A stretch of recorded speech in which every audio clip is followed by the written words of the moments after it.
সুপ্রিয় দর্শক শ্রোতা, সবাইকে স্বাগত জানাচ্ছি। আমি নূরে মোস্তফা বাবু। আশা করি যে যেখানে আছেন ভালো আছেন। মাতৃভাষাকে ভালোবেসে বাংলা ভাষা, বাংলা ব্যাকরণের সঙ্গেই আছেন। আমিও বরাবরের মতো আপনাদের সামনে হাজির হয়েছি। বাংলা ব্যাকরণের গুরুত্বপূর্ণ একটি অধ্যায় সমাস। সেই সমাসের মধ্যে একটি গুরুত্বপূর্ণ সমাস কর্মধারায়। সেই কর্মধারায় সমাস নিয়ে আলোচনার জন্য আজ উপস্থিত হয়েছি।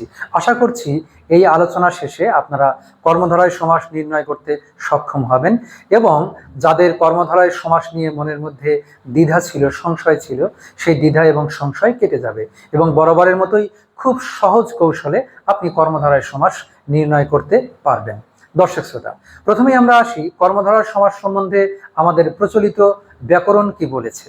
প্রচলিত ব্যাকরণ বলেছে যে বিশেষ্য পদের সাথে বিশেষ্য ভাবাপন্ন পদ এবং বিশেষণ পদের সাথে বিশেষণ ভাবাপন্ন পদ মিলে যে সমাস হয় তাকে কর্মধারায় সমাস বলে, অথবা বিশেষ্য এবং বিশেষণ পদের মধ্যে যে সমাস হয় তাকে কর্মধারায় সমাস বলে। এভাবে বলা হয়েছে যে বিশেষ্য বিশেষ্য ভাবাপন্ন পদ, বিশেষণ বিশেষণ ভাবাপন্ন পদের মধ্যে যে সমাস হয় সেটি হলো কর্মধারায় সমাস। তার মানে কর্মধারায় সমাস বুঝতে পারছি আমরা যে বিশেষ্য এবং বিশেষণ পদের একটি সমন্বয় বা মিশ্রণ। তো বিশেষ্য বিশেষণ সব জায়গায় আপনারা হয়তো ওইভাবে চিনতে পারবেন না বা নির্ণয় করতে পারবেন না। সেই জায়গা থেকে বেরিয়ে এসে কি করে খুব সহজ কৌশলে আপনি এটি নির্ণয় করতে পারেন, তারই জন্য আমার পক্ষ থেকে এই আয়োজন। লক্ষ্য করুন, আমরা কর্মধারায় সমাস নিয়ে কথা বলবো। কর্মধারায় সমাস লিখে তার নিচে এই যে লিখে দিয়েছি, যে, যাহা তাহা, যিনি তিনি, যে সেই, এই কয়েকটি আপনি মুখস্থ করে ফেলুন। যে, যাহা তাহা, যিনি তিনি, যে সেই। যে, যাহা তাহা, যিনি তিনি, যে সেই, একটু এই কয়েকটি মুখস্থ করে ফেলুন। এবার কি হবে, এই যে কিন্তু থাকবে ব্যাস বাক্যের মাঝে। যে শব্দটি ব্যাস বাক্যের জন্য দেয়া থাকবে, আপনি দেখুন যে এই যে দিয়ে সেই ব্যাস বাক্যটি মেলে কিনা। লক্ষ্য করুন, আমরা যদি শব্দ এখানে লিখে দেই নীল আকাশ, তাহলে ব্যাস বাক্য সহজেই আমরা লিখতে পারবো নীল যে আকাশ। এখন নীল যে আকাশ, এই যে ব্যাস বাক্যের মাঝে যে এসে গেল, অতএব এটি হলো কর্মধারায় সমাস। নীল বিশেষণ, আকাশ বিশেষ্য। যদি এগুলো আপনি নাও ধরতে পারেন, লক্ষ্য করুন যে দিয়ে মিলে গেল নীল আকাশ, নীল যে আকাশ কর্মধারায়। তাহলে এভাবে আপনি আরো অনেক উদাহরণ পেতে পারেন। লাল শাড়ি, লাল যে শাড়ি কর্মধারায় সমাস। সাদা মেঘ, সাদা যে মেঘ কর্মধারায় সমাস। এভাবে আপনি আরো শব্দ পেতে পারেন। আর কি থাকবে, যাহা তাহা। লক্ষ্য করুন, আমরা এখানে লিখে দেই কাঁচা মিঠা।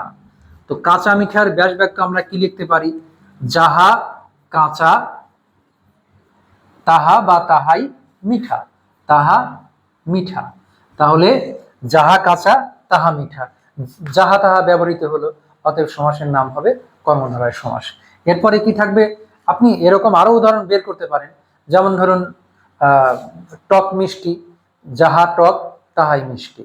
এটা অন্য সমাস হতে পারে, টক ও মিষ্টি দ্বন্দ্ব হতে পারে, কিন্তু কর্মধারায় হতে পারে, কারণ সমাস নির্ভর করে ব্যাস বাক্যের উপরে। তাহলে টক মিষ্টি, যা টক তাই মিষ্টি, অথবা যাহা টক তাহাই মিষ্টি। এখানে যাহা তার পরিবর্তে আপনি যা তা বা যা তাই ব্যবহার করতে পারবেন। এবার আসি আমরা যিনি তিনি।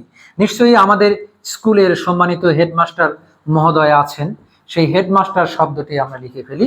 তাহলে হেডমাস্টার, আমরা ব্যাস বাক্য কি লিখব, যিনি হেড তিনি মাস্টার। এই যে যিনি হেড তিনি মাস্টার, অতএব হেডমাস্টার।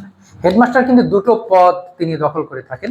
একাধারে তিনি প্রতিষ্ঠানের হেড, আর হলো তিনি নিজের একজন মাস্টার বা শিক্ষক। এই জন্য হেডমাস্টার, যিনি হেড তিনি মাস্টার। এভাবে আমরা আরো উদাহরণ পেতে পারি। যেমন মহর্ষি, তাহলে আমরা লিখতে পারি যিনি মহান তিনি ঋষি, যিনি মহান তিনি ঋষি। অতএব আমরা এটাকে বলবো কর্মধারায় সমাস। প্রিয় শিক্ষার্থী, এরপরে আর কি থাকতে পারে, যে সেই। যে সেই দিয়ে আমরা কি উদাহরণ লিখতে পারি, যেমন ধরুন চালাক চতুর। চালাক চতুরের ব্যাস বাক্য আমরা কি লিখতে পারি, যে চালাক সেই চতুর। অতএব এটা হয়ে গেল কর্মধারায় সমাস। শান্ত শিষ্ট, যে শান্ত সেই শিষ্ট। লিখে দিচ্ছি, লক্ষ্য করুন, শান্ত শিষ্ট।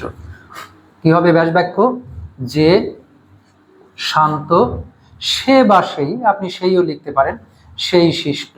অতএব এটি হচ্ছে কর্মধারয় সমাস। প্রিয় শিক্ষার্থী, এভাবে আপনি খুব সহজেই কর্মধারয় নির্ণয় করতে পারবেন। যাবার আগে আরেকবার মনে করিয়ে দেই, কর্মধারয় সমাস, এই সমাসটি আমরা কিভাবে নির্ণয় করব? যে, যাহা তাহা, যিনি তিনি, যে সেই। যে থাকবে ব্যাস বাক্যের মাঝে, আর যাহা তাহা, যিনি তিনি, যে সেই ব্যাস বাক্যের শুরুতে এবং মাঝামাঝি ব্যবহৃত হবে। যেমন যে দিয়ে আমরা কিন্তু লিখে দিয়েছিলাম লাল শাড়ি, লাল যে শাড়ি, তারপরে যাহা তাহা। এভাবে আপনারা কর্মধারয় সমাস খুব সহজেই নির্ণয় করতে পারবে। আশা করি আজকের ভিডিও আপনাদের ভালো লাগবে এবং আপনারা উপকৃত হবেন। আপনাদের কেমন লাগছে এবং আরো কোনো সমস্যা আছে কিনা আমাদের কমেন্টস বক্সে লিখে জানাবেন। সবাই ভালো থাকুন, সুন্দর থাকুন, বাংলা ভাষার সঙ্গেই থাকুন। ধন্যবাদ সবাইকে।